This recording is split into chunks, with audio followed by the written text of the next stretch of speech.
week 2 of Raw. What happened on SmackDown, I can barely remember. Well, we had a main event, unlike you guys. Oh, well, okay. Well, now I've definitely forgotten. Swiftly moving on.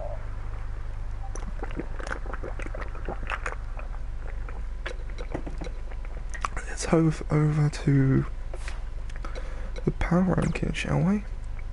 Now, following Raw from last week, as I predicted on SmackDown, Braun Strowman would be at the top.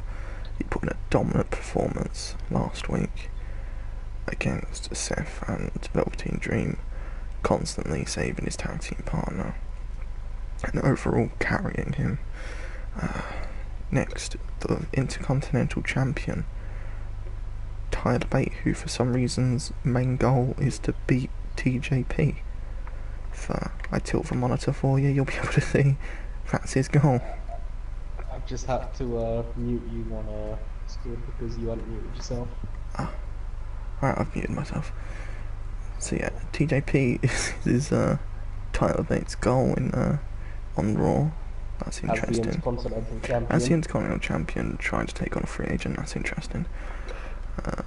Next, number 3, surprising everyone, Roderick Strong. Because apparently that performance was worthy of a bit onto the power rankings. Next is Sin Cara. No surprise there. Quite frankly, I'm surprised he's not higher up. He won a match he wasn't in. Come on, you can't get stronger than that. Number 5 is a man who didn't win but also didn't lose. He had a good showing. That's what matters. He had a good showing. That's it. That's very correct. He didn't get stuck in a shock by the end of his match. No, unlike Tyler Breeze. God, I hope I don't see him again. His goal is to take on anyone. He has an open challenge, which will be interesting to see how that plays out on Raw, whether or not you'll have that opportunity. 6 and 7, Undisputed Era for obvious reasons. Same with Rusev. He wasn't quite the best of partners. No. I'm sure he just watched on as Braun was getting pinned at one point and just thought, nah, fuck it, he's on his own. Still putting in a good performance. Daniel Bryan, 9, Velveteen Dream, 10, Ruby, 11. Ruby should have came a bit higher on the list, I've just realised, because they came second in that Battle Royal, and so I'm just gonna... I'll slot you in there. Yeah. Oh look, the power rankings have just been updated. Number 9, Ruby Riott. 10, Daniel Bryan. The team of Velveteen Dream and Seth Rollins, obviously, down there. Finn Balor, after putting in a poor show against 3 men who would have fought single man. I mean, he was doing a good showing. He actually had more than a 3 count over him, but the ref just didn't bother. Well, that's for politics to figure out, and we are not politics, so let's leave that. If we go down the bottom, that keeps changing. That should be that. Oh look, Tyler Breeze is at the very bottom of the power rankings, below the rest of the people who didn't even participate in last week. Now, over to SmackDown. Number 1. Do you want to take this? Yeah, I guess I can take over here. Number 1 and 2, obviously, being the winners of their first round matches in the World Championship tournament. Obviously, Aleister Black had an incredible showing with Cedric Alexander, and then Pete Dunne had a, I guess, more dominant showing with AJ Styles. Number 3 being Becky Lynch, winning our first women's match against Peyton Royce. Rather easy fashion, but nevertheless Peyton did try and put up a good showing. Number 4 being Cedric Alexander. I mean, he was on the losing end of his bout, but like you said, the toughness and resiliency in him on that showing, he's definitely solidified himself as a top guy. He kicked out of 3 black masses. Yep. Which, I don't even think he got in a lumbar check, despite how much he tried. I think for that reason is why he's at number 4, not any higher. It's because he couldn't get his finisher in. And number 5 is somebody who didn't even compete on our show, but competed on Raw, then decided to come to SmackDown, Candice LeRae. But we're glad to have her Try on hard. SmackDown nevertheless. So we've got number 6 here with Roman. He obviously beat Sami Zayn, but I'm confused with the placement of Big Show over Andrade Cien Almas. When Andrade Cien Almas got the win in that Fatal 4-Way. Despite winning off of the spear coming out of the Big Show's arsenal. Oh, look at that, the power rankings are updated. Whoa. wait, hang on. I'm gonna pan the monitor over and you need to read out what his goal is on SmackDown.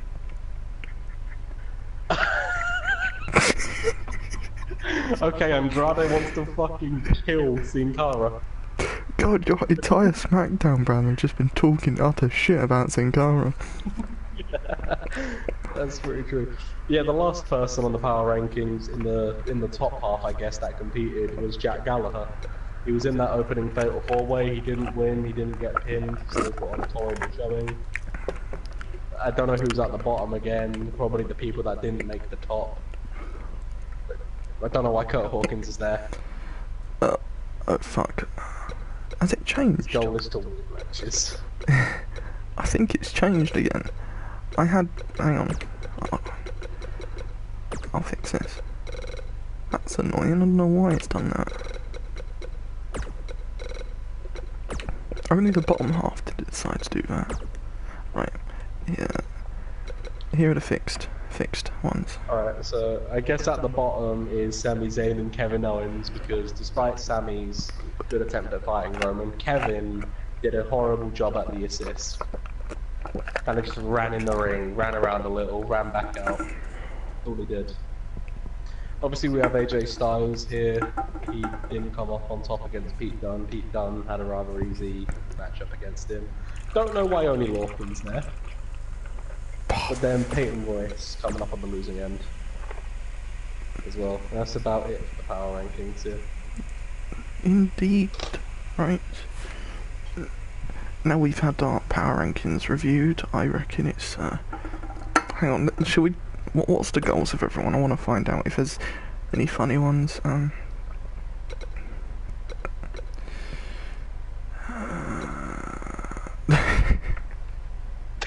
don't like The Undertaker. Time to take him out. You do you, Russo. Seth already thinking about changing tag team partners with SmackDown's Roman Reigns. Oh my god. That sounds about right. One of the team with a guy from the better brand.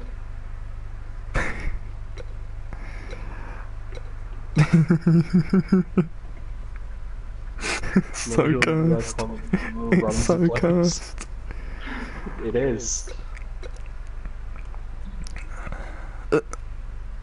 There's a slight problem with that, Xavier.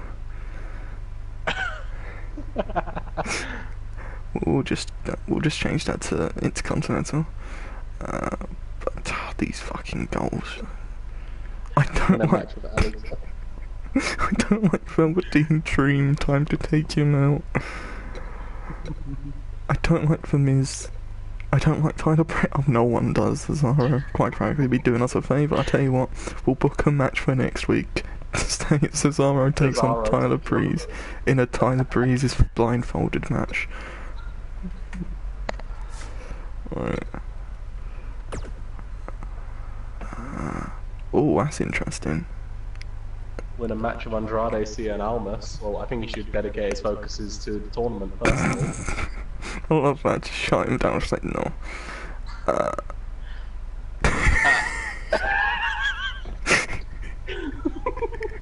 So you're up for the World Championship and you're the UK champion, but you want to go after the European Championship.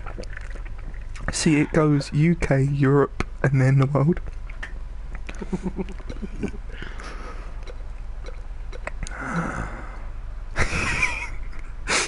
Yeah, we've seen this one.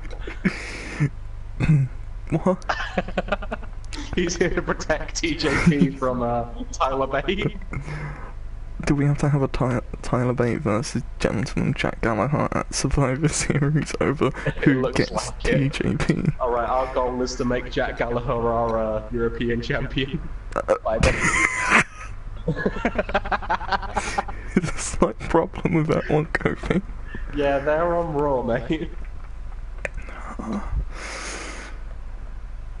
Why? Is everyone in the right place? Everyone what made of?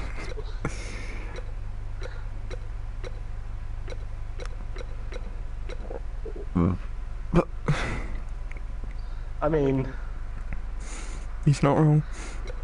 yeah. You need to draft him first. That's it, well.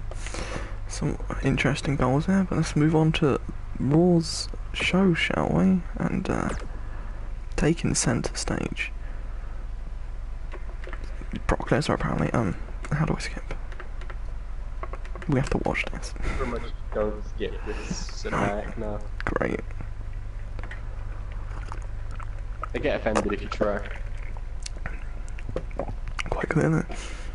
Ow. That was loud. That genuine. Just gonna change the audio. There we are. It's better. Yeah. Let's listen to what Johnny Gargano has to say, shall we? I only lost because Tyler Breeze got stuck in a fucking state of shock.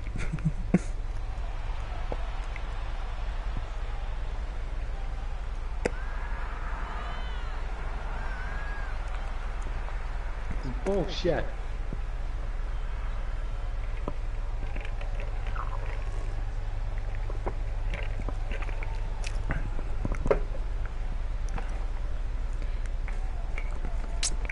I wonder who he's going to call out.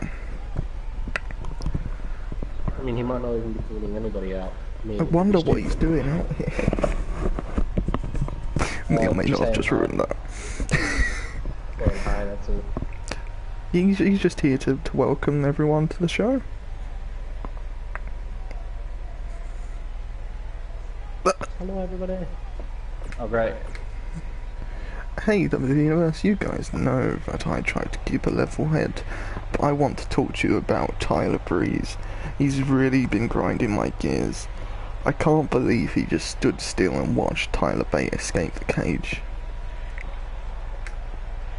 What a dumbass. If there's anything I want more right now, it's to get my hands on both Tylers. They're in a collusion together. They're both plotting against me. They're trying to run me out of this brand and onto the filthy show that is Blue SmackDown. I don't think Johnny believes that. His wife's over here. Of course, I hate what they did in the Battle Royal, but those arrangements don't mean shit now. What's more important is this Intercontinental Championship. Fuck my wife. I don't care. Damn, Johnny. Oh.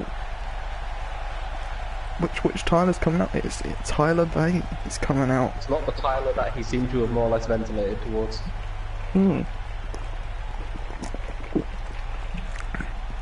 Maybe as champion, Tyler believes. Where's his belt? No, fucking no. Maybe he thought it was too dangerous to bring it out here. But maybe Tyler Bate has something to say about Johnny Gargano's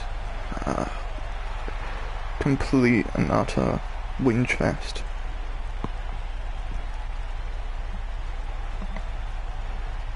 Right, someone chucked me a microphone. Oh, there we are.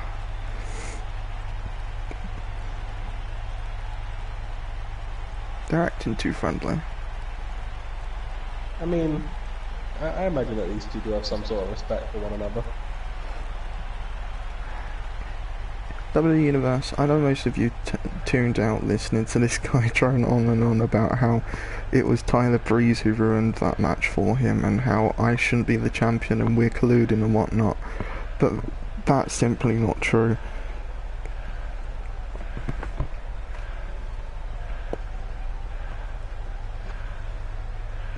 But it is. It's No, it's not. I can't believe you're still complaining about the opportunity you was given when there's plenty of superstars in the back who haven't received their opportunity that they really do deserve. In fact, I challenge you, Johnny. I will put my title online tonight to ensure that you stop this utter boredom and agony you're putting the crowd through tonight. Oh really?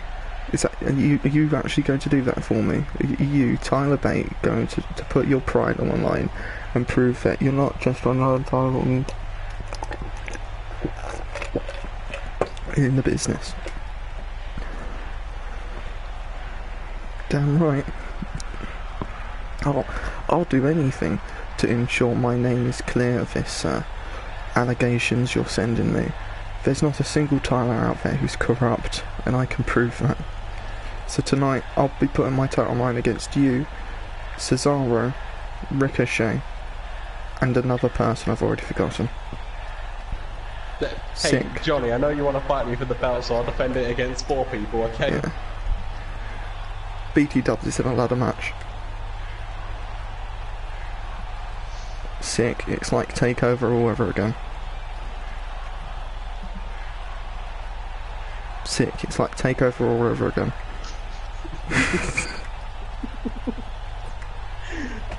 Well, top notch.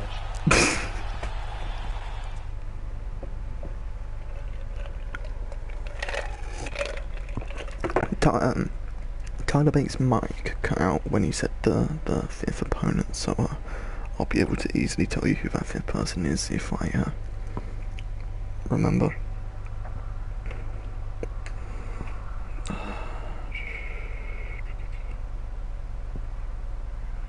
Oh, Grand Metalik. Grand Metalik. Yes, Grand Metalik. Now, interesting matchup this one. Billie Kay ranted on Twitter about she was happy about the way they were eliminated in the Battle Royal by Asuka, and decided, you know what, I'm gonna fight Asuka. I'm going to beat Asuka. So therefore, I'm going to send in my tag team partner instead. So here is Sonya Deville coming out to face Asuka for Billie Kay's pride.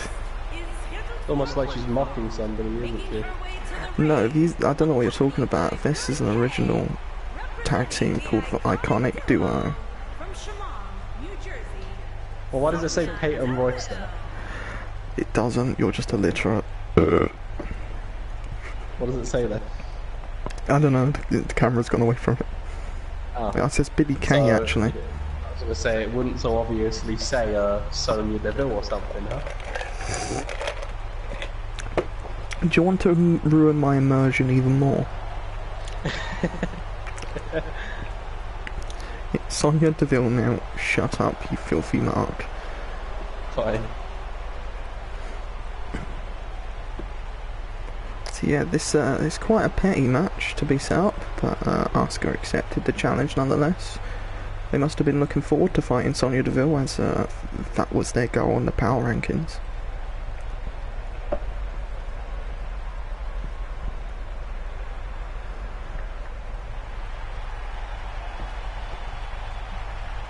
Here comes Asuka, receiving not a jobber's entrance in the Battle Royale, which would you say was deserved, or do you reckon Asuka is not on the calibre of Candice LeRae and Ruby Riott? I think that she's cool like those two. That's not what I asked if you're on the same calibre. But possibly. Possibly. We'll find out tonight, won't we? See if Sonya Deville is able to take on Asuka, or if Asuka is able to put on a dominating performance like they did many yonkers ago. You know, back when, you know, not WrestleMania. Back when Carmella was SmackDown champion. Yep, that was like, you don't want to remember. I reckon that's going to happen again very soon. But will it? I mean, it could. It's not. It depends, really. Are you gonna let Carmella be your SmackDown champion? Don't have Carmelo on my roster though. Well, that's a no for now. So yeah, I gave you one person from my brand to yours. Am I going to get another person in return? We'll see. We'll see. Gotta let the events shape out for now and see what is to come. Nice. Sonya Deville starting off the match with sort of powering Asuka. I can see now why Billie Kay's wanted Sonya Deville to fight this match for them. Sonya Deville has much more of a striking offense, which sort of matches with Asuka, despite just going for a DDT right now. It could work in Sonya's favour, obviously, but as for now, Asuka's the one putting in the strikes. Giving relentless knee strikes to the back. Sonya Deville wisely reversing that. The clothesline over the rope. Not too shabby from a performer who hasn't got the credit they deserve in the past. No, she definitely has had a rough run going up until this point, Sonya.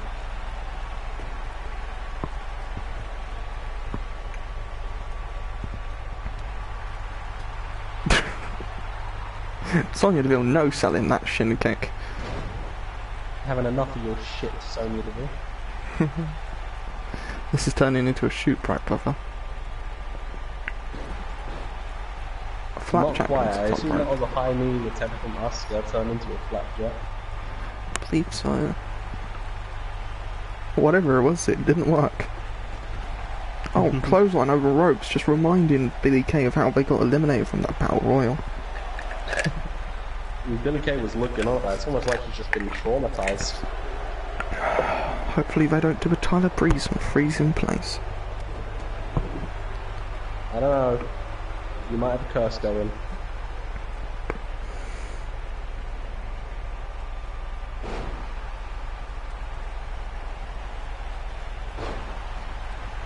So, quite a colourful get-up Asuka has on tonight compared to their opponents. Just all black, I suppose, you know. Asuka's never been about that. Do you know what else is also in all black? It's a band, you see. This is cursed. Spear from Sonya Deville, which you didn't call.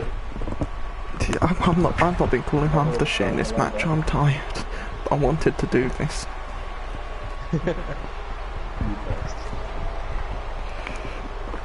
I've got a new chair. Speaking of new chair, Billie Kay putting a chair in the ring. Oh, really? Oh, wow. Yeah. Like, immediately as you said that. That's better. That's peculiar timing. Is Sonya Deville going to use the chair? That's the real question. Well, if she does and the ref catches her, she will be disqualified. That's one thing she's got to be wary of.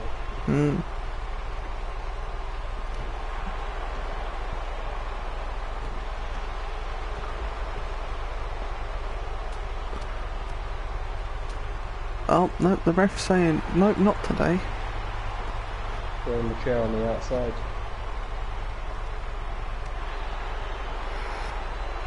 It doesn't look like Sonya Deville needs the chair. They strikes alone are wearing down their opponent. Surprisingly taking the fight to Asuka with these strikes, you know. You never really see Asuka go down to a striking offense all that often. Well, it's been a common theme with these matches. The one who usually gets the more offense in is the one that loses. Oh yeah. So it happened with Big Show, it happened with Samoa Joe, it happened with Cedric Alexander. AJ Styles, yeah. Alistair Black had more of the offense going, can't deny that. Oh, well, of course, he put in 3 black masses. So I think Cedric went for many lumberjack. Oh, shit. He went for about 2 or 3 lumbar checks. Oh yeah, Asuka just got the win, huh? This wasn't in the script. Asuka's going for a fucking shoot, huh? Apparently so.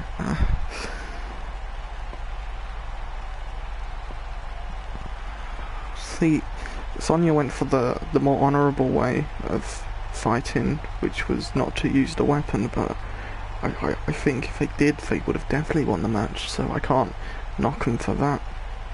It definitely tipped it in her favour when she needed it. I don't think Billie Kay's going to be very happy though. Yeah. Then again, if she wanted to be happy with the result, she should have gone in and fought her own fight. That's very true. Maybe we'll see them doing that next week, or better yet, the pay-per-view.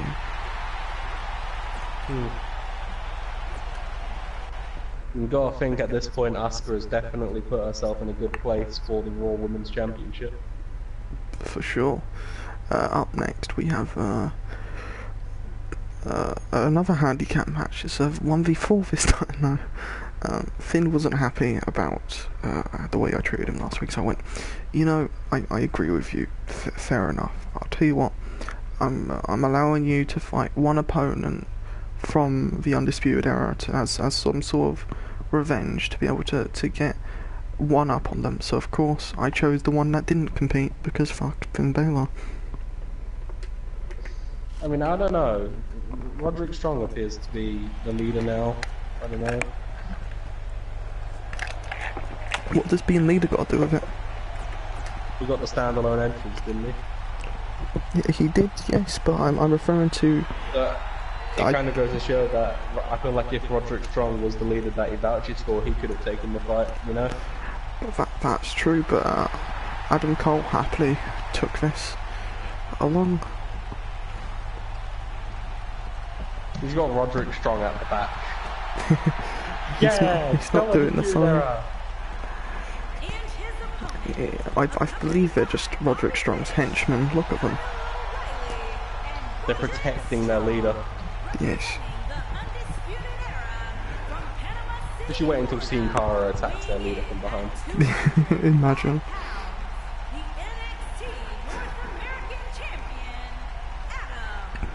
Wait, those are too many by the way, belts. here they are coming out with 3 belts that don't exist. They're just the Undisputed Era belts, that's all. Right. It's what they wear to keep their shirts down. Right. And they're just going to take them off when they wrestle? Oh, yeah. Well, that's how they gotta take their shirts off. You have some real wrong-uns on your roster. It's the equivalent of look at my Rolex. Hey bro, look at my Rolex. Yeah. Just hey bro, look at my non-existent championship belt. Finn's not happy. Not at all. Bro.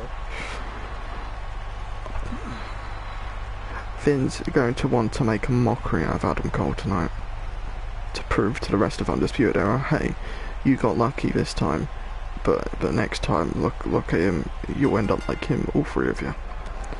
And of course he gets repeated forearms to the face. Now thrown off of the ropes, Finn Balor dropping underneath, and now a drop kick takes him out. Oh, taking the arm for a monkey flip into the corner. But Adam Cole rolling over the bottom rope. The fireman's carry from Adam Cole on the outside. And a German suplex, not quite.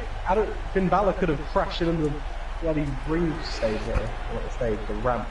He could have broke his legs by doing that. Could have done some severe damage to the back, which could have easily been crucial to trying to beat Finn Balor. Oh, each member of Undisputed are slowly making their way over to the fight. So far, Kyle O'Reilly is just dealing with some trauma. The count is quarreling going up. It's at 7. Oh, Finn getting in at the time as Adam Cole goes back in to say no, Finn Balor, we'll do it on my terms.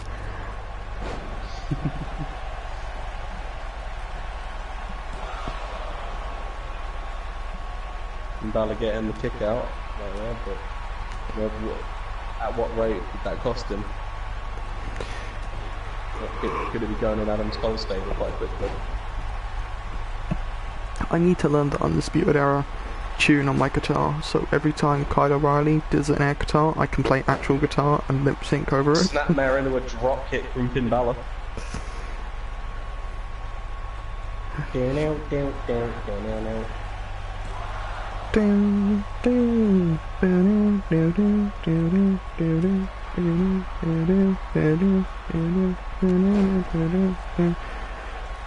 Bicycle kick from Adam Cole.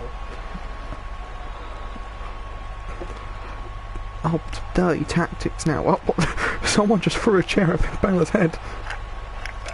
Is the ref not going to do anything about that? He didn't last week when Finn was pinning Roderick.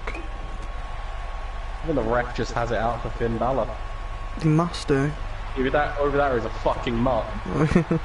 It's the second time we've seen someone put in a chair in the ring tonight, and it doesn't look like it'll be you. 2 chairs in 2 matches. 2 chairs, 2 matches. Oof. It'll be interesting with the third match they have a chair. That won't go well. Can only imagine what you've got planned for that. Well, you see, someone came up to me last week and like, hey, I know didn't perform well, but I'd like an opportunity to prove how good I am. So I went, alright, I'll put on a veteran. You'll be facing a veteran next week, someone who knows the ring, and if you can beat them, then do you know what? We'll forget about last week, and... Balor only had that distraction earlier, by the way.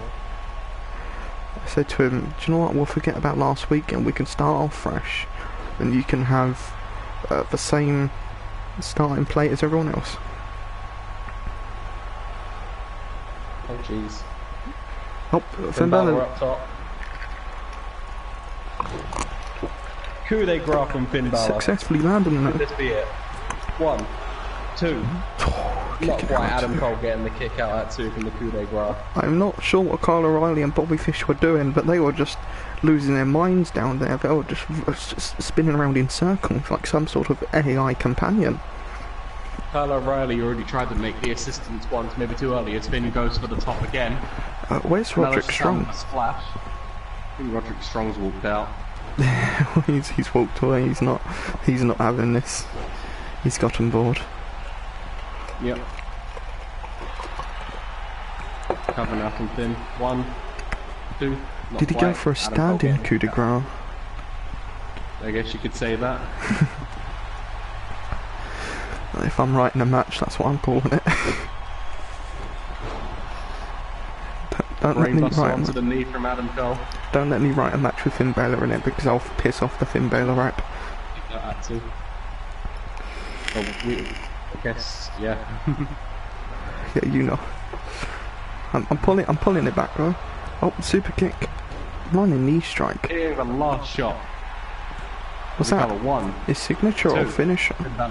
That was his finishing maneuver, which didn't quite finish the Demon Finn Balor. It didn't quite seem like a finisher. Honestly, I would have thought some I don't more. think he quite got the run up he needed. No, that's it, really. If he had more of a run up, I think he would have been able to. Oh, so that's what he was doing. Too close to the ropes, and so instead thinking maybe I should go from behind. You know, he attacked him from the front. Sorry, I just lost my words because I was wondering what the fuck Adam was doing. Oh, a swift. Oh, I thought I was going for a scoop. Something. No, brain buster. I believe that is. Emerald Flosion. I believe that's what the move is. Alright. I'm sure Adam that's the Cole not quite currency managing the villagers in Minecraft give me. What, Flosion? Yes. What was that, oh, I'm trying to think what it's called. I don't know if that was in 1916 or 1960. Similar. I think it's a 1960. Well, it's 16 and not 60, but... Okay, 1916. I guess it was something different, because here we go once again with a coup de grace.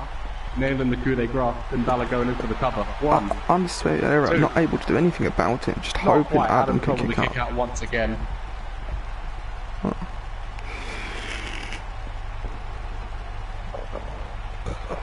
Oh. Finn Balor though not letting it drive into his confidence, just going right back after Adam. I think he underestimated Adam Cole coming into this match. Maybe, because his fellow colleagues in the Oh shit! possum roll up. Roll One, up. two. 1, 2. Oh, Not quite Finn Balor with the kick out. almost stole the victory there.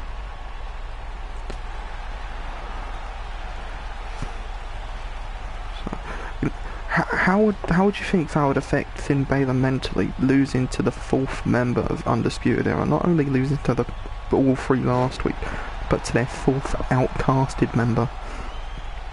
I mean, I don't know, because they're still in his corner nevertheless. Yeah, but he's not a main guy, is he? Look at him. He's not wearing a Shock the System shirt.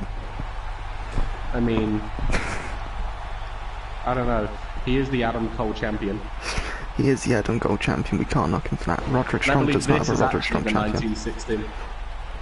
No, it's the 1960. He must be, as he makes the cover. 1, 2, 2. Put him away. Finn Balor beating Adam Cole. With the 1960. What? That was a one-sided match, I'd say. Although Adam Cole had the durability, he wasn't able to. That was true, but I don't think he was able to pull enough offense in that he felt like he could have in that match. I would argue, yes, that the offense was more in favour of Finn Balor, but I guess that's just what he needs to bounce back off his loss against the Undisputed Era last week. Definitely. I mean, the Undisputed Era must be wondering, hey, who is this Adam Cole guy? What are we going to do with him now? You know, we were all able to beat him last week, and we were only at the ring at one point in time with each other, and Adam Cole gets the entire time with Finn, and he can't pull him off. Well, that's detrimental to our group, isn't it? I guess you could say that. Finn Balor taking it all in, knowing he's made his statement clear to the Undisputed Era that he is not going to lay down on his back as easy as he did last week, which you can only commend him for. Exactly. He definitely put on a good showing there and has definitely given himself what he needs.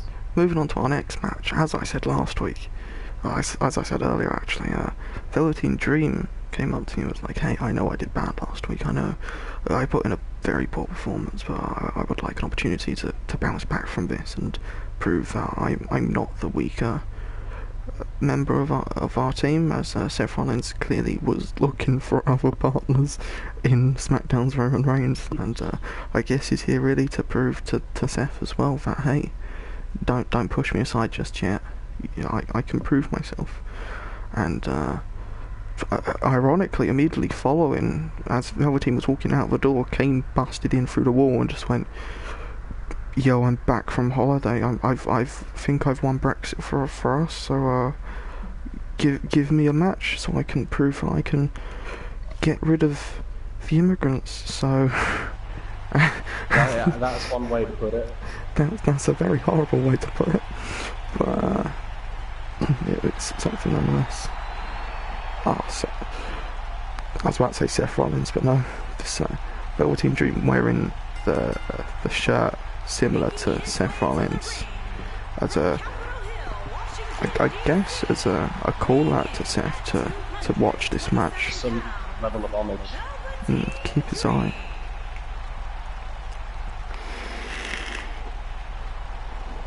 I believe wearing the same attire as last week. Maybe choose green. I'm not sure. I think he was wearing green last week. Yeah, but weird. It's different than what the Velveteen Dream is more or less renowned for.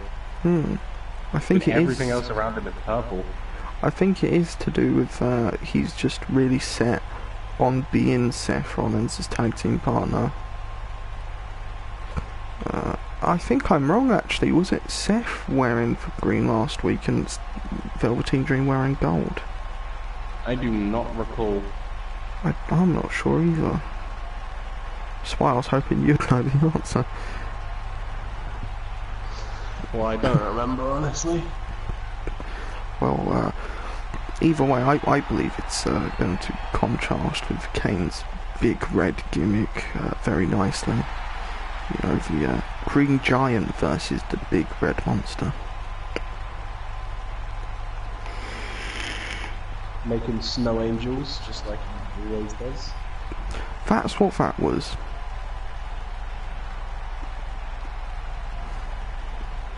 I believe now he's signalling for Seth to join him once again next week. Come back to me. Please don't go. Please don't go. Hopefully he's washed his attire since last week, obviously. As the close candidate for Prime Minister of Britain makes his way down to the ring, probably have many things on his mind. One is, who is this Velveteen guy and why am I fighting him? But also, am I going to be able to knock off Boris Johnson from the Conservative Party? The answer is no. Don't tell him that, unless you want to get a choke slam. I'll take it. I can tank it. Kane ain't shit. Oh, you SmackDown jabronis are full of it, I swear. You're all talk and no smack. Ironic, really, isn't it? It's ironic, isn't it? Because you're SmackDown. We're talking smack and we smack your ass down when it gets to Survivor Series. As the match commences, well, Velveteen Dream with a nice... Never mind. And dies. Kane just knocks... shrugging it off like nothing. The height on that! Bloody hell! You're an ugly. Oh, Velveteen Dream able to shoulder tackle the monster to the ground. So I I really reckon took him down quicker than I'd anticipated. Typically people have a hard time taking down Kane. The Velveteen Dream appears to be doing it quicker than other people his size.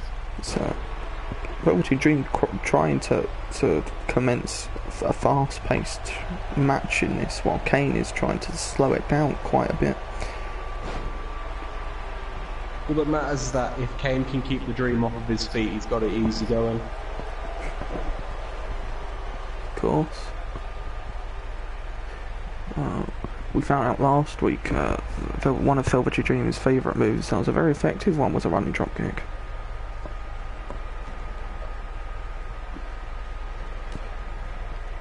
I suppose just letting go of his hold on the Dream. What was that? You yawned. I suppose he was just letting go of his hold on the Dream. The Velveteen Dream's now getting back in on the match. Oh, I thought you meant that metaphorically for a minute, but no, that...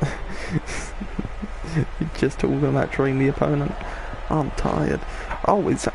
what? Was that a Rough Rider? I guess it was more of a the Velveteen Vanquisher. It was just a famouser. Sharp, it's a Velveteen move now. Oh, I thought he was going to go flying through a middle rope. Somehow Velveteen Dream just body ricocheting off the ropes. Kane having to roll out the ring. That's a rare sight in this. Maybe he's got some ring rust from being on his holiday over in Britain.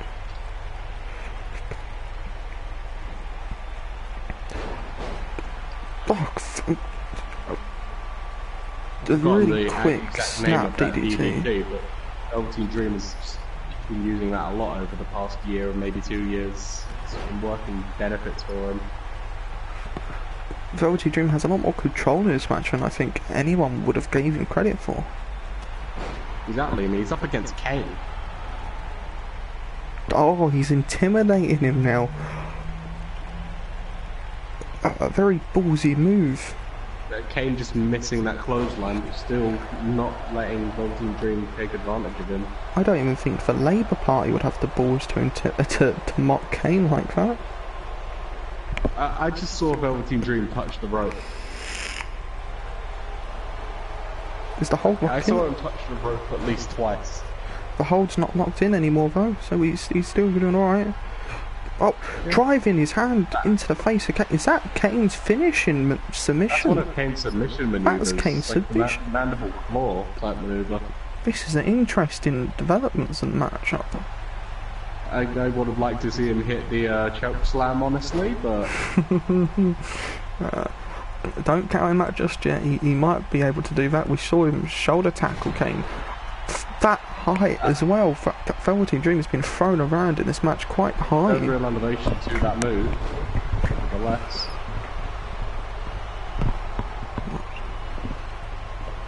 I'm not sure which way this match is going. It's quite back and forth, really. Was that the purple Rainmaker right there? That was Velveteen Dream win. pulling the shock of the century. He kind of came out on the left field right there. I wasn't expecting it. He's proved himself, hasn't he? Yeah, he's just beaten Kane in much easier fashion as well. Great performance by... Okay. Excuse... Oh, go on, Dream. Yes, lad. Fending off Rusev now. Great performance there. What are we seeing here? That was interesting. It didn't really succumb to much, but yeah, that was rather interesting. I guess Rusev was like, hey, if this is flat, can beat up Kane. Yeah, Rusev, of course, he's the weaker member of the Scream is Back team, so maybe he thought, hey, if this scrub can do it, I can do it as well. And he wanted to go up in the power rankings, but of course, that's going to work not in his favour anymore, for obvious reasons. As main eventers. It's not main event, it's a deserved match. It's Sin Cara versus Samoa Joe. Now, we were going to get... It may not Daniel be the main versus event, but it's main eventers going at it. Oh, yes, for sure. Hopefully they can make it to the ring. I cannot wait for Daniel Bryan to come out and attack Sin Cara. Before, during, or after the match? Before. That's an interesting one right there. Oh, will Daniel be able to try and be able to keep up with him? That would have been funny.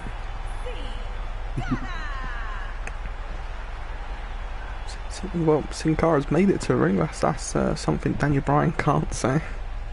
But can Samoa Joe make it to the ring? Oh, we'll find out now. Yes, he can. Oh, I see. Giving Samoa Joe a jobber's entrance over Sin Cara. Well, I mean, he got more TV time than he did last week, so... I guess you're right. Samoa Joe's going to be taking out his frustration on Sin Cara for not even being able to compete last week. It's Samoa Joe wasn't able to even place anywhere on the power rankings from what we saw. As far as I'm concerned, yeah, Samoa Joe was more or less in the neutral ground of other people that didn't show up. So, I'm trying to keep focus on this match, but it feels like everything's just been playing out too quickly. I'd love to talk more about what happened previously, as there was some very interesting developments. So, Velveteen Dream proving that not only is he now on better form than he was before, but he also has a heart of gold. And will defend for weak when they need it. I already feel like I got my point across on it. It's just Rusev thinking, if this guy can do it, then screw it, I can. Yes, of course. I wonder what Seth Rollins would be thinking, though. That's something I'd like to get to know. I guess that he would think that was rather honourable of Dream, maybe, managing to be a mountain of an opponent and then still coming in when he's needed. Yes. So, reminiscent to the previous match, Sin Cara's trying to keep the pace quite quick, and Samoa Joe's just trying to slow it down. Samoa Joe cutting him off at every moment that he can. Sin Cara's leaving all kinds of gaps in his offense that Samoa Joe can easily fix it, and easily just put it in his favour. So, I don't think Daniel Bryan is here tonight, honestly. Like, from what I recall, I haven't seen him in the back, in the locker room or in the parking lot, so maybe he's just taken that loss from last week really to heart, and is just thinking... He's embarrassed. Maybe he's thinking about his place on Raw. Maybe he's thinking about how he wasn't picked originally for Raw. Yes. Think about the placement that our #1 picks has suffered of. They got switched on brands and then what they were like, you know, subject to in the end. They lost in the main event. Yeah. One of them lost to Sin Cara though. This is some dodgy booking, I'd say. I'm not sure about you. Forcing one another's first pick to lose in the main event, that's tragic. I can't say it was forced. I feel like AJ had the advantage over Pete Dunne. Just Pete got the right moves in at the right time. Well, let's agree to disagree for now, shall we? Sin Cara goes for the pinfall, Samoa Joe. A 1 count. So, I don't think Samoa Joe's going to go down easy without a fight. He's got a lot of pent-up frustration building up from last week. Oh shit. Oh, are you alright? Do you want a hand? It's Sin Cara just threw something at me.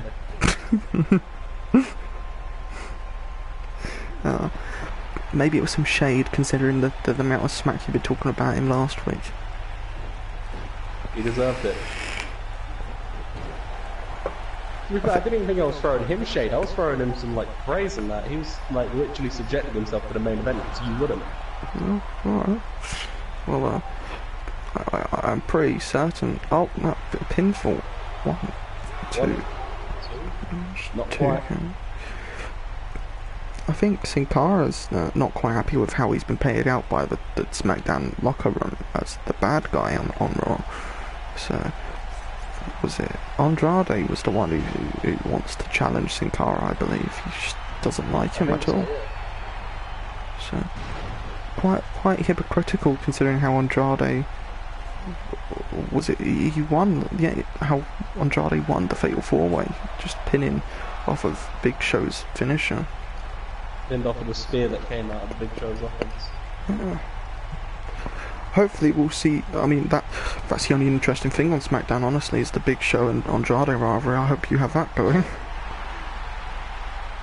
I think it'll just be a thing.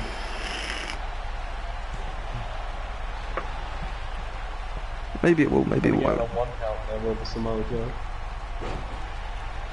So, that tournament is something I will keep my eye out for, especially as Pete Dunne is wanting to go after the European Championship, not for the world title. And he's already the United Kingdom champion. Oh, Samoa Joe letting his guard down, just trying to taunt Sin Cara to get back in the ring, and he came in so quick, Samoa Joe didn't even see. I don't know what Sin Cara could be going for here. Oh. Just a drop kick, but the referee goes down. The referee just for some reason just walking willingly into the middle of that. Sin Cara goes for splash. That's splash or a diving headbutt. I'm not too sure, but he's gone for pinfall either way. The referee just about getting to his feet in time. I was quite worried there that Sin Cara might have pinned Samoa Joe without the ref even being up to count.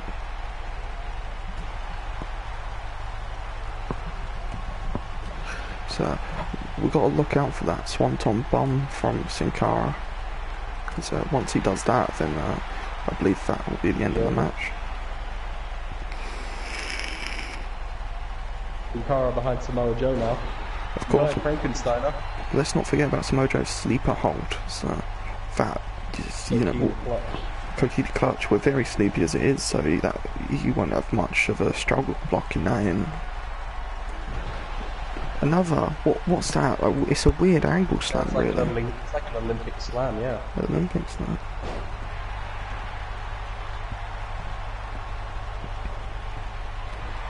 Oh, I think that's Samoa Joe's not quite.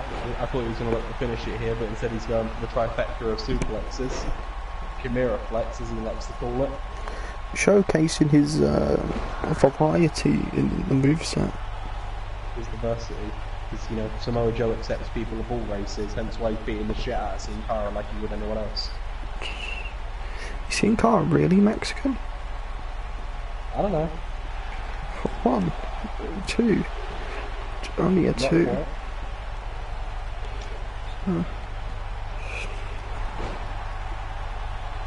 Oh, just kicking him in the side, just not waiting for him to get up. No time to recover. No, he might have punctured one of his kidneys doing it. Sin Cara responded with sweeping the back of Samoa Joe's leg. Oh, just not caring about the lucha style as Samoa Joe just Samoa punches. Joe gonna fly? Through the rope, Samoa Joe. God, he's such a big man. How did he not just get stuck? Because Samoa Joe's amazing. Daniel, I'm trying to suicide dive Cara, but I'm dummy thick, and my arse is just stuck between the middle and top rope. Oh, is Sin Cara going for that? Is it for a splash or a swanton bomb? The swanton bomb from Sin Cara. No man can get up from that. As the ref pins I don't know if Samoa Joe will. Oh, he does. Proving us wrong. I reckon he has. I think the ref's just giving him some leeway. No, I reckon Samoa Joe's just got the adrenaline from last week in him, so he has twice the amount.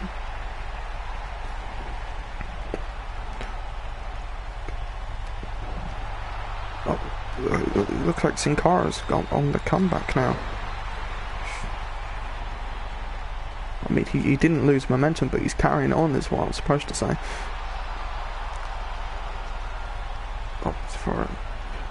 Oh, Sin Cara immediately reversed it into a Scorpion Death Drop. Or as the WWE fans would call, a reverse DDT. The death. Mm. The Day of the Dead, because he's Mexican.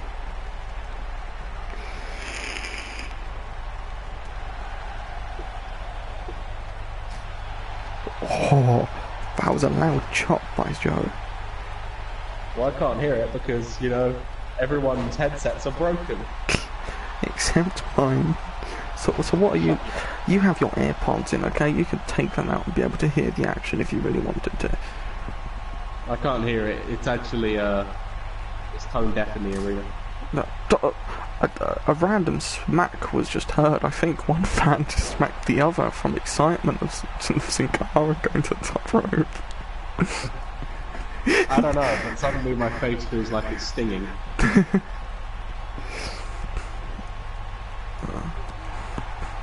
I don't know why I just heard a smack. That was so bizarre. Sin Cara with this armbar. It looks like Samoa Joe's tapping out, but I guess not.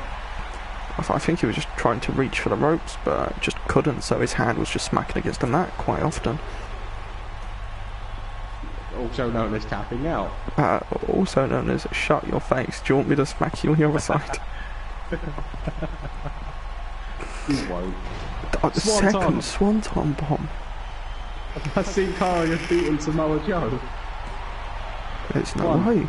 2. Sin Cara has beaten Samoa Joe. I told you he's a main eventer. There's no doubt now. The prophecies have foretaken us. But the king of Botchamania has managed to knock out his opponents and quite clearly show that he is the face of Raw.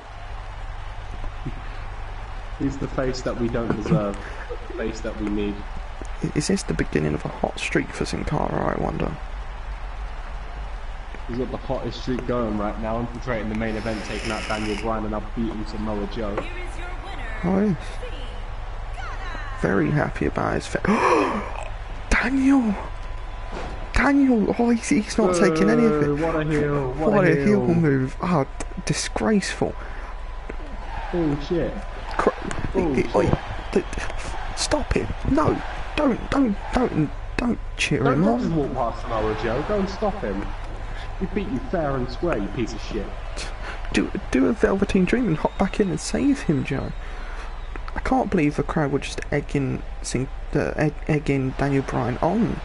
This is horrendous. Sin Cara tapping out. There's nothing he can do. He was attacked from behind. Daniel Bryan knows he can't face Sin Cara head on.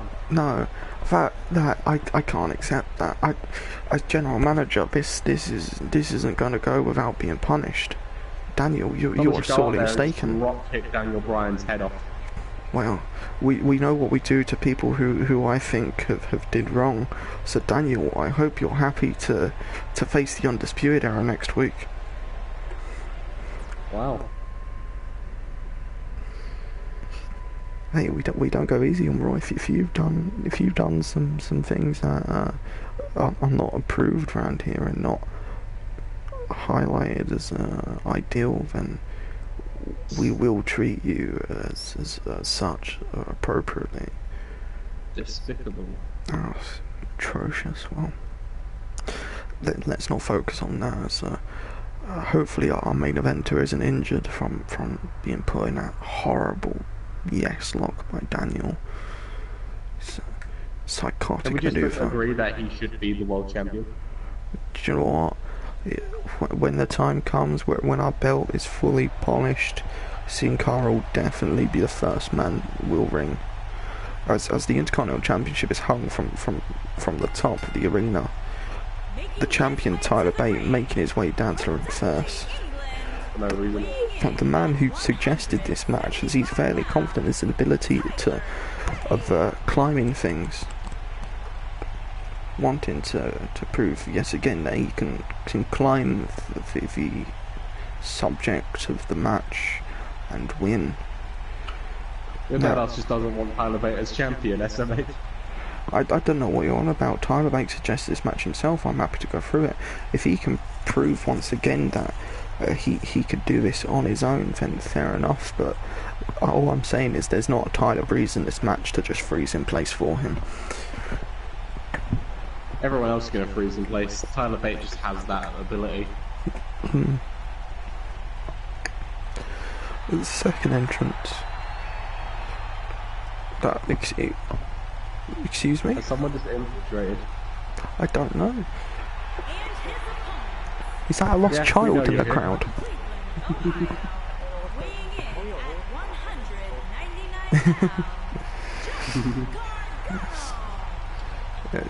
You've stumbled upon our main event of stuffs. Johnny Gargano's just green screen.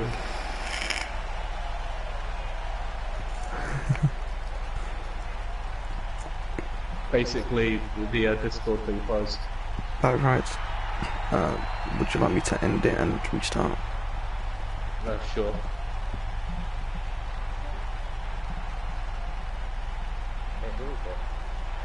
Who is who? Johnny Gargano. He's the man who he didn't win but also didn't lose last week in a steel cage match where Tyler Bate, the man with the moustache, won that match because the third opponent in that match decided to just freeze and watch him escape. Yeah. And now he's being bullied by everybody in the locker room. Haha, you faced emotional shock. Is it showing video? It's showing the video, it's just the wrong way round. What? You know how it's recording vertically rather than horizontally? Or the other Oh, way right. around. Yeah. Hang on. I can't. It wasn't actually showing me that I was video recording, honestly. Right, so it's up. Now it's horizontal. Right, yeah, right way now. You'll have to tell me how I need to adjust it because I can't actually see. It's the right way round. Just need to pull it up and see how much of the screen I can see. I think I can see just about enough. For a second there, I thought he slipped over when he landed in the ring. It's been a lot. Yeah, he did that like recently.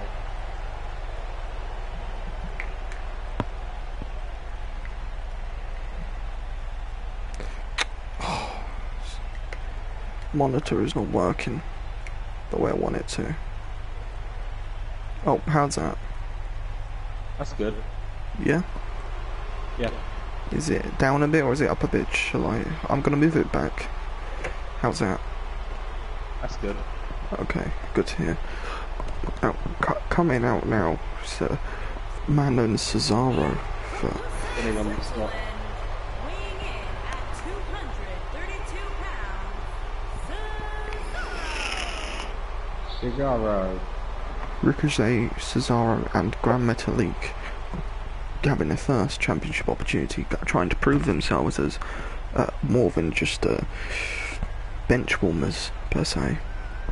As I'm sure they're not happy that Tyler Breeze was given that opportunity when any one of them could have gone into that match and not froze up themselves.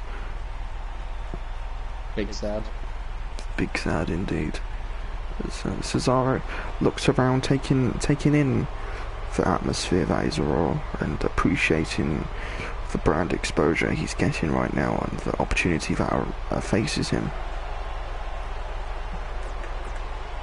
Now, is it me or is Grand Metalik going to be getting the final entrance, or did he enter already and I've forgotten? Grand Metalik is the final entrant in this match. Like the king he is. People are there. 5. Would you like a step stool? It doesn't seem like you're able to see past a barricade.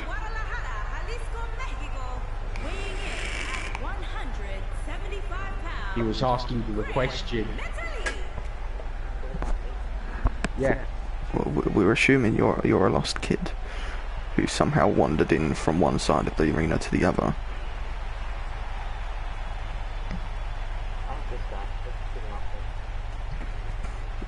Because he reminds you of a JoJo character, let's be honest. That's what I thought.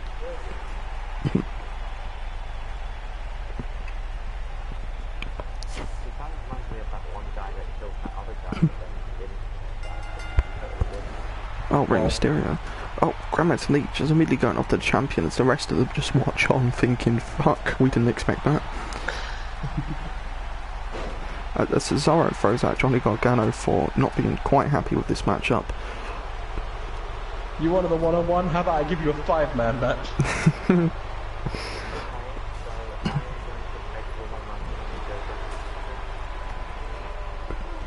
Put it this way, if he wins, you'll probably be getting another 5-man ladder match next week. No, you won't. What? Stop revealing my booking.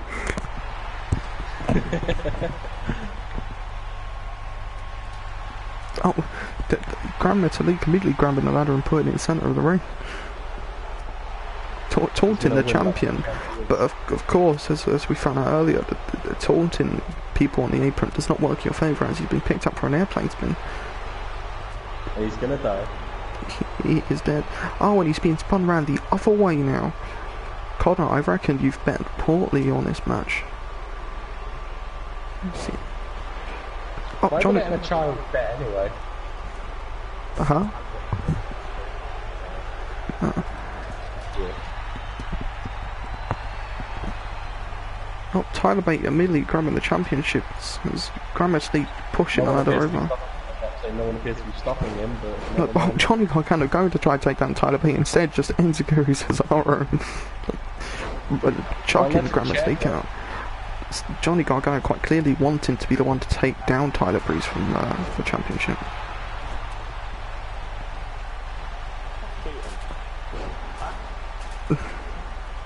Connor!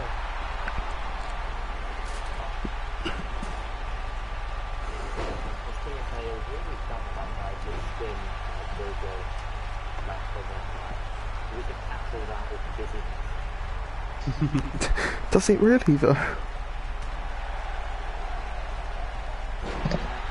Probably. Yeah, maybe. Oh, Cesaro climbing up the ladder now as Grand Metalik is on the outside, coming back into the ring to attack Johnny Gargano instead.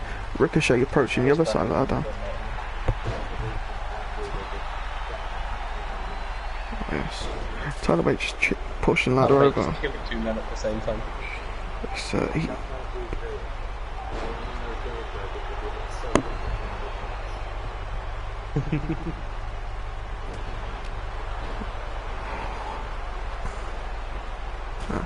Basically, the one with the pepperoni nipples and the tape on his shoulder, you can just call him Giorno Giovanna.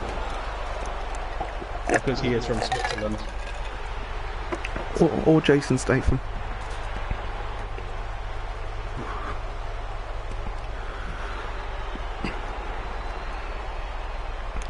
The one wearing the long tights with the tattoo is Ricochet. he bounces off things if you The can white guess. boy who doesn't wear anything on his legs besides shoes is Tyler Bate. We just missed Cesaro slightly moving 5 inches to the left to avoid Grand Metalik's dropkick.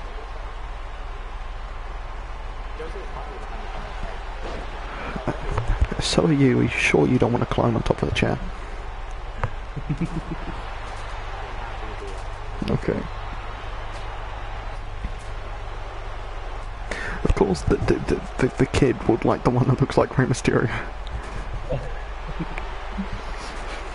I mean, I'm sure that he'd like the guy in the last match that beat Samoa Joe.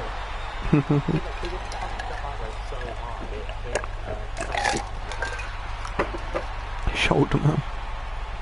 Tyler Bate got his hands on his own championship. Is he going to pull this down? Not quite Grand as... Metalik ain't going to allow him to. Neither is Ricochet.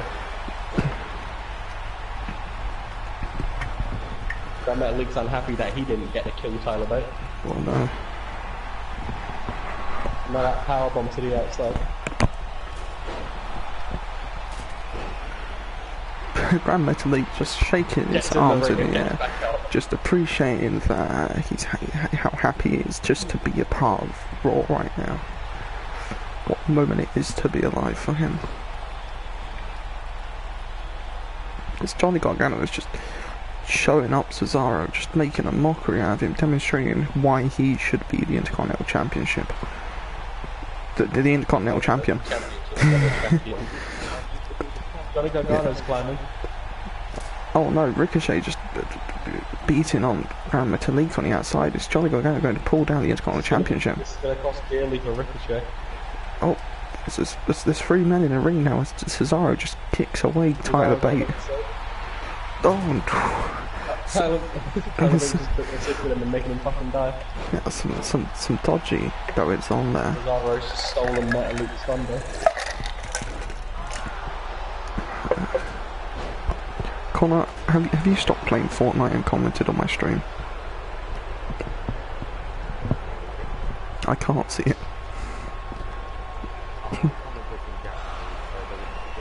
Alright. Oh. Grand Metalik just shaking his arms in the air and just about how happy he is. It's so wholesome. He knows he can shake his hand about with the belt in his hands as well, you know. Oh yes, He obviously doesn't know that. no, not quite. Johnny Gargano and Tyler Bate are just having their own fight on the outside now, as Cesaro sets the ladder up in the ring. Johnny Gargano is searching for some sort of weapon underneath the ring. He's getting another ladder out. Mate, focus on the ladder that's in the ring right now. Oh my god, no. Well, Cesaro is the champion.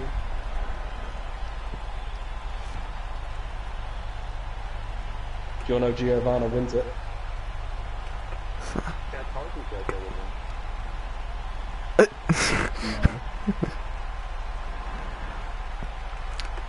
As the... what's the best way to put it? The side character manages to bring down the championship right as time rewinds and we're introduced to Grand Metalik using his wizardry power was just to rewind time. The result of the match was fucking lackluster. Come on, at least one of the 3 main contenders in this match has to win. What do you mean? This is just continued. That's all. Yeah. So, Cursed. we've made it obvious that it's obvious Best 2 out of 3 that or 5 people. the main 3 people in this match, or the main people in this match to account for, is Grand Metalik, Johnny Gargano, and Tyler Bate. So at least one of them has to win, not the fucking side ones like Ricochet or Cesaro, because that's not going to happen. What am I going to do with that?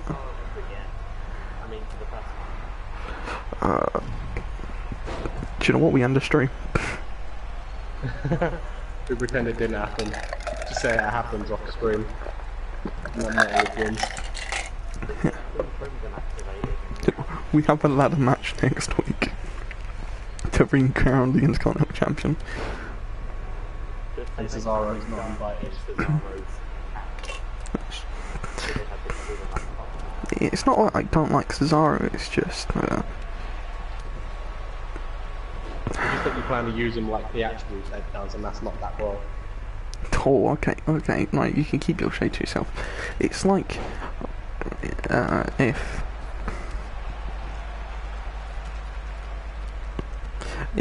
It's like if the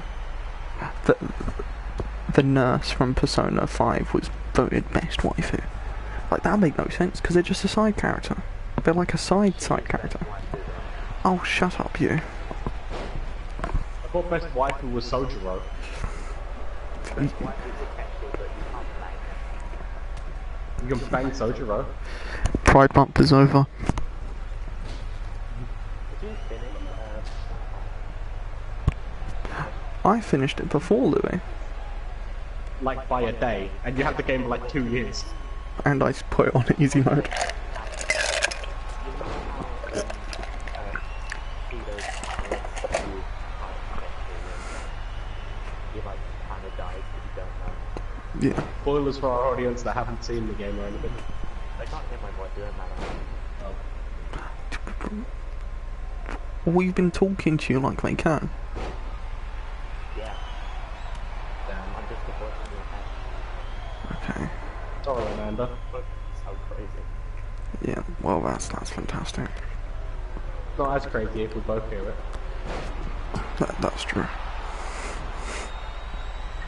Well, but you know that happened. And Yeah. it's kind of dead at the moment. Yeah, we don't know what happens. Well, if you do that like really early on, and then just don't finish the palace, when the time runs out, Akechi will just show up at LeBlanc and arrest you. Oh. Despite being dead. Yeah. No, I have proof it's him. He shot me. Even though I shot him. You don't know that. He shot me 28 times. 28 bullet wounds. Didn't want to give him a chance.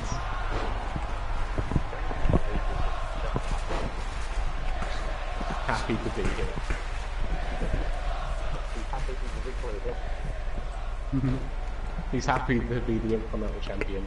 He just hasn't done it yet.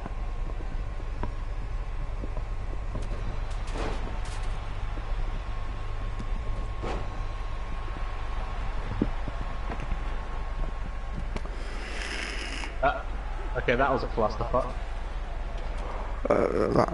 There's still a...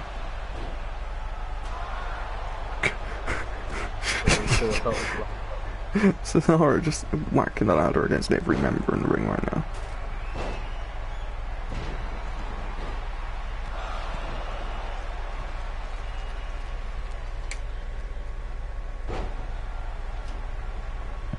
I'm trying to fix the monitor and it's not working. No, this match has just developed into a... Okay, this match has gone on for too long, what the fuck do we do now match? What do we talk about? Yeah, let's talk about what if Cesaro won. Let's talk about Tyler Breeze. He attacked you in your match last night. And then he suffered of an emotional shock. Hold up.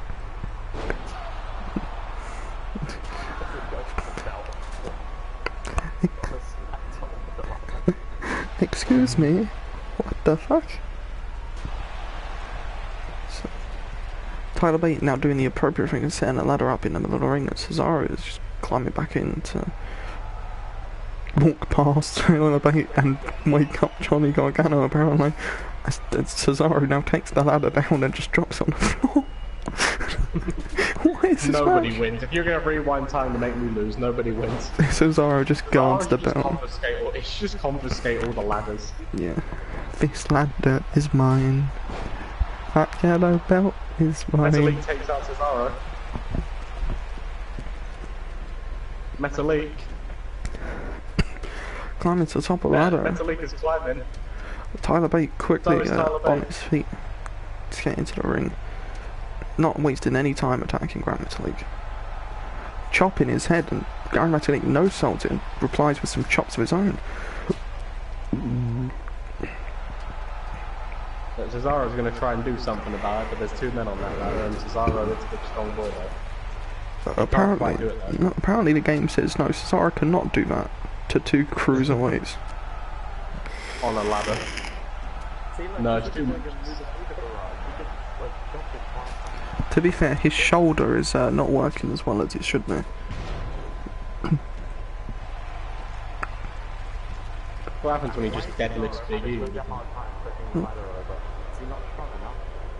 He's meant to be. He's like one of the strongest guys they have. Is Metalik secretly really fat? He's like 600 pounds. Because of all the Cesaro needed hot dogs. Yeah, he smuggled all sorts of propaganda in there. Soviet propaganda. Yes. Tyler Bate now is setting up the ladder and climbing to the top, trying to reclaim his belt. No one else is in the ring. Johnny Gargano's too busy trying to get Ricochet on the outside. Cesaro's slowly making his way up. Cesaro's having enough time to do something about it. I thought the belt just disappeared for a second, but no. Yeah, where's the belt gone? I can't see it. I'm not sure.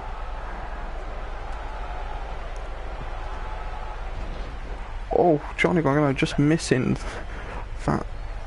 Johnny, stop taunting. Coming in now to try and make the save. I was about to say, Johnny Gargano just almost did a Tyler Breeze in a match that he demanded.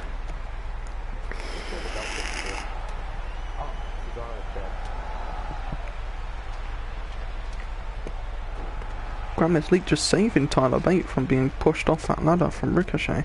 Oh, Ricochet can't even push over a ladder that has one guy on it. what a wuss. As they're now making a way to push the ladder together. I thought Johnny was going to win that, you know? Everyone's a bit sluggish now. It looked like he had it, yeah. Everybody just doesn't know what the fuck to do because it's almost like they're being controlled by an AI. I think the next person to climb the ladder is the winner, you know? Please. Watch, it's going to be Cesaro. I really want it to be. Oh no, it's the second extra who's climbing the ladder. Don't, please. Oh, for fuck's sake. What am I gonna do now with booking? God, Johnny, please, just get there. Johnny, please, push him over. Johnny nearly fucked it. Johnny has fucked it. Johnny's fucked it. Oh my god. What am I gonna do? The two side characters won. The two that was not hyped up for this match just won. I mean, you forgot Metalik was in the match. Look, Grand Metalik had some sort of like backing, didn't he? They all just stood around him to let him win. It's because there's that video going out about him, or of him. Tell you what, the Intercontinental Championship has been put up for vacancy. We're gonna go back to the drawing board and rethink about this and how we're gonna do it. Rewind time again. No, we can't do that.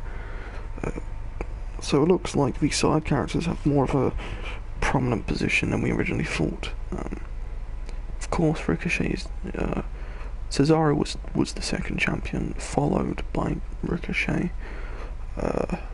Maybe I'll have to just do a rematch between Cesaro and Ricochet to declare the real Intercontinental Champion. What about Tyler Bate, the first champion? He can have a fight with Johnny Gargano. Why not? Wow. Right, that was Raw. We'll find out what happens next week. Or in 2 days. Where's Brock Lesnar? Shut up.